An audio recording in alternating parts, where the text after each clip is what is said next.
तुम्ही पाहत आहात MCN न्यूज मराठी। अपूर्ण आहेत म्हणजे एकूण 156 कामापैकी केवळ 11 योजना पूर्ण झालेल्या आहेत। 145 मंत्री महोदय अपूर्ण योजना आहेत। जे माझ्या मतदारसंघामध्ये जे काही 2-4 विभागाचा जो काही गोंधळ आहे त्यामध्ये पाणी पुरवठा व स्वच्छता विभागाने या जलजीवन योजनेचा अक्षरशः बट्ट्याबोळ केलेला आहे। बट्ट्याबोळ मी मंत्री महोदयांकडे तक्रार केली, मुख्यमंत्री महोदयांच्याकडे तक्रार दिली, कोणी दखल घेतलेली नाही। 154 कोटीची मागणी आहे, एक निधी सुद्धा आलेली नाही। 2022-23 पासून या योजना तत्कालीन मंत्री महोदय जे आता पण मंत्री आहेत त्यांनी मंजूर केल्या आहेत। शासन सुशासन खालचं शासन कसं आहे याच्यावरती आपण अध्यक्ष महोदय आपणच दखल घ्यावी। तिथला कार्यकारी अभियंता निघून गेलेला आहे आणि आता कंत्राटदारांनी हात टेकलेले आहेत। त्यांना निधी द्यायचं नाही द्यायचं याचा निर्णय जो आहे तो मंत्री महोदयांनी घ्यायचा आहे, कारण या योजनेचा पूर्ण बट्ट्याबोळ झालेला आहे। अध्यक्ष महोदय, नगर विकास विभागाच्या अनुषंगाने बाब क्रमांक 102 आणि 108 संदर्भात मी बोलणार आहे।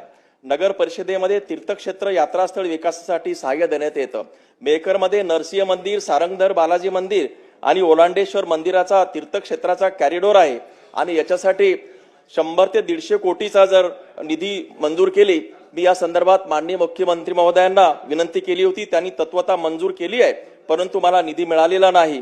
हा जर निधी मिळाला तर मेहकर शहराला तीर्थक्षेत्र पर्यटनाचं एक चांगलं मोठं आणि अद्ययावत केंद्र उभं राहणार आहे।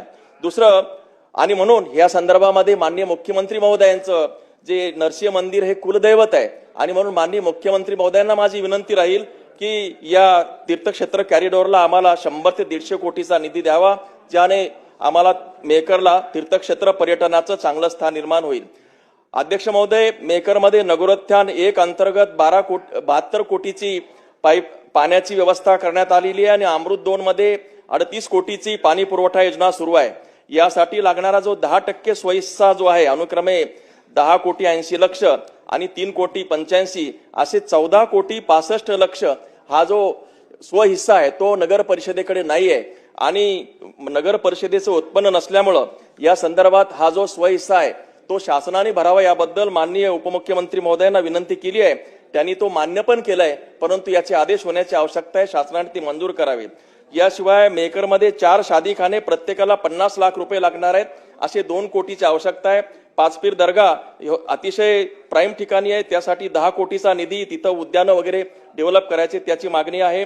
लोणार येथे STP म्हणजे सिवेज ट्रीटमेंट प्लांट आहे तो फॉल्टी आहे, त्याच्यामुळे ते जे STPचं जे पाणी आहे ते लोणार सरोवरामध्ये जातं आणि म्हणून हा जो STPचा जो प्लांट आहे त्याची सुद्धा पुनर्भरणी किंवा पुनर्विकास करण्याची आवश्यकता आहे।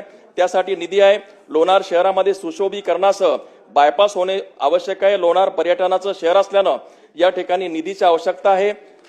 अध्यक्ष महोदय, गृहनिर्माण विभागाच्या अनुषंगानं प्रधानमंत्री आवास योजनेच्या अंतर्गत मेहकर येथे 535 घरकुलांची तसेच लोणार येथे देखील जवळपास 200 घरकुलांची मागणी करण्यात आलेली आहे। यासाठी सुद्धा निधी देण्यात यावा। या व्यतिरिक्त रस्ते, लाईट व पाण्याची व्यवस्था करण्यासाठी शासनाने निधी उपलब्ध करून देण्यात यावा। या संदर्भात आपण मला जी संधी दिली त्याबद्दल मी आभार मानतो आणि धन्यवाद अध्यक्ष महोदय।